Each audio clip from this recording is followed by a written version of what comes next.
सरपंच कसा पाहिजे म्हणत होतो मी तुम्हाला सांगतो. आम्ही काही गोष्टी कशा करून घेतल्या लोकांकडून. सरपंच साहेब थोडा कपटपणा करायचा. मृत्यूची नोंद करीत नाही लोक, म्हातारा मेल्याची नोंद करीत नाही. 1 वर्षाने ते माय बापात दाखला द्या, कुठून द्या, नोंद नसली तर देता येत नाही. मग काय करा, किरकिर होती. लोक म्हणते सरपंच मुद्दाम देत नाही, तोंड पाहून काम करतो. मग आम्ही काय केलं, जे पोरग ज्या दिवशी म्हातारं मेलं त्या दिवशी पंचायतमध्ये येऊन अर्ज करीन, त्याच्या बापाला जेवढं जाळायला लागतं इंधन लाकडं ते पंचायत फुकट देईल.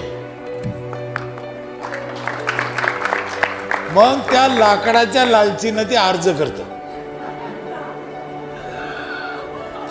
कळलं का?